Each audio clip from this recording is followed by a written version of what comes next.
Hi, I'm Suzanne. And I'm Michelle. We are Jamaican sisters, business partners, foodies, and well-known lovers of Caribbean culture.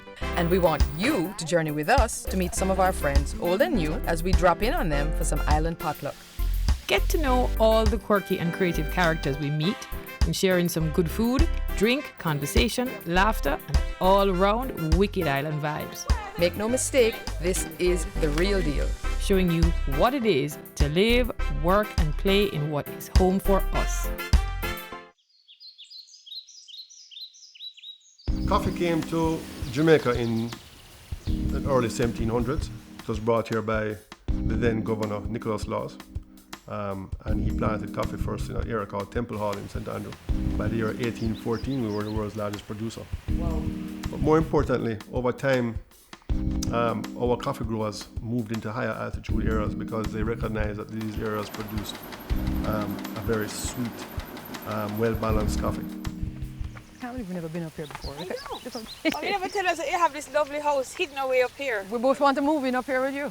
Hidden treasures, darling, hidden treasures. How are you? How are you? So, this is home to the famous coffee. The famous That coffee. we all Blue drink, Mountain. and this is Blue what we all Mountain. drink every day, yes? Yes, absolutely. It's gorgeous. Beautiful. I'm dying for a cup, but I would actually, maybe we should just do the other part first so that we can go in and have a little drink with you show us after. the farm and we'll come back and chat and have some Absolutely. coffee later. Let's hit it. All right. Okay. Cool.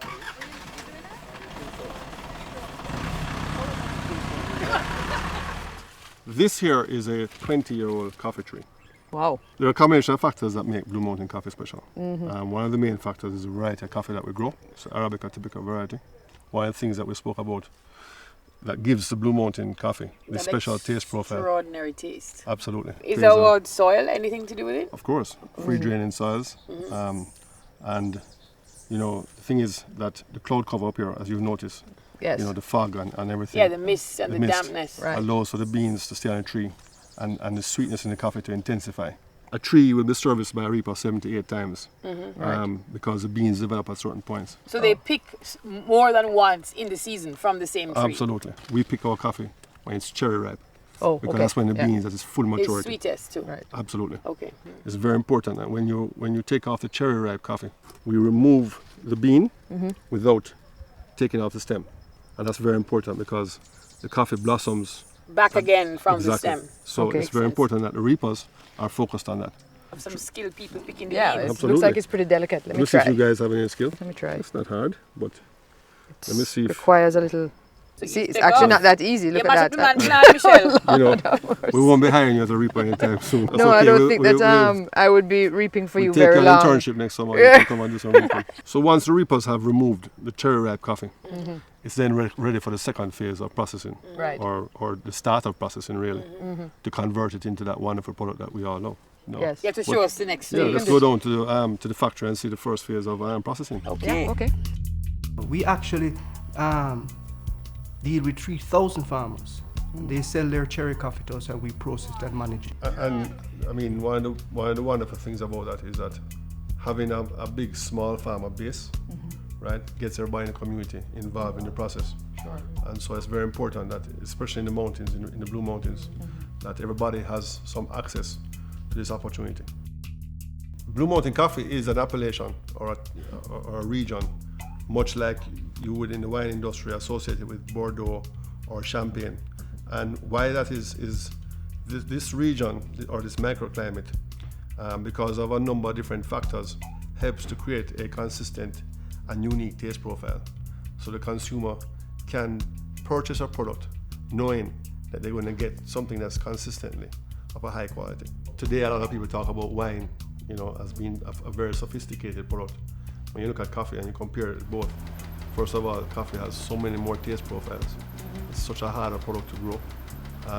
And also, the processing is much more intense. And everything that you do either enhances or degrades the quality. And so, at every step, you have to really have the passion and the love for what you're doing, or you're not going to be able to bring out the best of the product. So it's a real labor of love. We saw the farm, we saw the pulping. Tell us about the easy, simple, perfect cup of coffee. Well, obviously, the most important thing is to start off with a wonderful coffee, the world's famous Jamaica Blue Mountain, of course. And we can't be So, Cafe Blue. Yes, so this is I'd like to clearly. think so. Yes, we would hope that is your brand right there. Very important that it's, I think, a medium roast because you're getting the maximum flavors of the Blue Mountain from it and the right grind for the mechanism you're going to use. So it's like a drip And coffee. this is a very, very simple way of making coffee. Very old fashioned. And what I want to show you guys is basically, coffee is not difficult to make as long as you follow some very basic steps. Agreed. Right. So the first thing we're going to do is what we call pre-infusion. Okay. We're going to allow the grounds to absorb the hot water Right. before we start to pour serious volumes, okay? Important thing is to ensure that the center of your patty gets maximum flow to start to bring out the flavors in Right. the coffee. Okay. So you basically do it little at a time. Little at a time. You want to keep your water levels at a certain point, and you don't want to go with that. You don't want too much pressure on the coffee. So what is the best way to store coffee? As long as it's a cool place, not damp, airtight, you're good. Okay. Let's try it. Perfect. That's my Blue Mountain coffee. Thank you. That's Mr. Sharp. Like the fourth cup I've had for today. Still tasting amazing. Let me wash it out and start again.